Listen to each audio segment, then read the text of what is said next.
Product of my environment. Every individual on earth will have to make a conscious decision about right and wrong, what career path to choose, what groups to associate themselves with professionally and personally. When I evaluate my life and personal social cultural experiences, I can't help but think about the numerous people that have stated, "You must have been raised by an older person," simply because of the respect that I have for other people, the way I speak, or even by determination to succeed.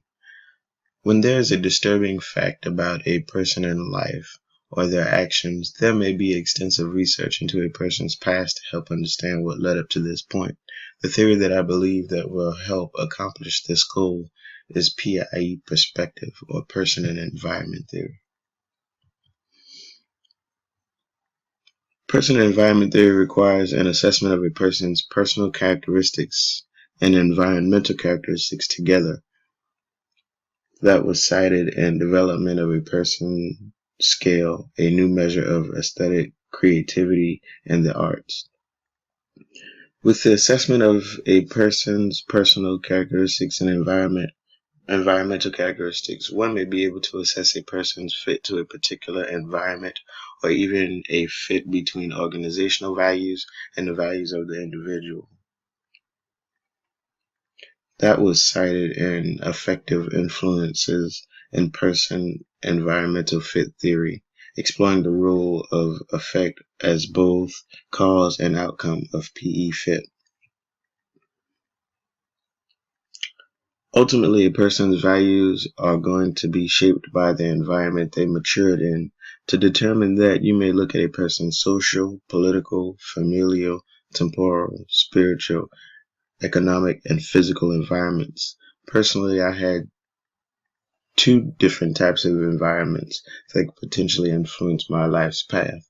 Living at home from childhood to teen years, there wasn't a whole lot of stability and environment, constantly changing from home to home. Economically, we were uh, pretty much in the poverty area. Um, there wasn't a whole lot of spiritual backing in the religious realm. And then on the other hand, going to live with my grandmother, who ultimately helped raise me. Um, there was a whole lot of family orientation there, strong family backing, uh, more economic stability, a stable environment,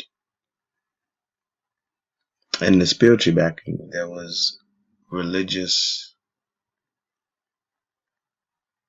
backing to help develop that moral compass that helped shape me into the adult that I am in today. So that was the example that I chose to model my life after. Of the three theories, person and environment and Bronfenbrenner's theory are very similar in nature.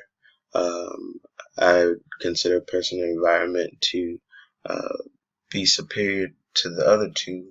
In a sense, it takes a look in all aspects of your life, such as social, political, familial, temporal, spiritual, economic, and physical environment, and it compares that to the person that you are today to develop that whole picture.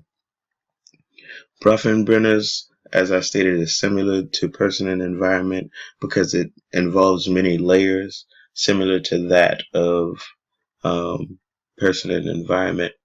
Looking at the microsystems, it looks at your social, political, familial, temporal, spiritual, economic values as well, and combines those into bigger layers. Your mesosystem consists of more than one microsystem, and then it goes on from there.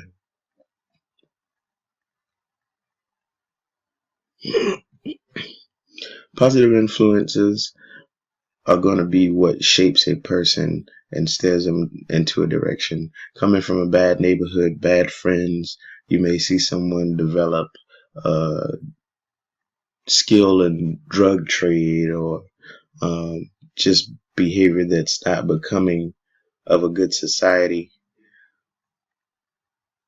With that strong family backing, they're able to learn, kind of get a one of those old adages, it takes a village to raise a child.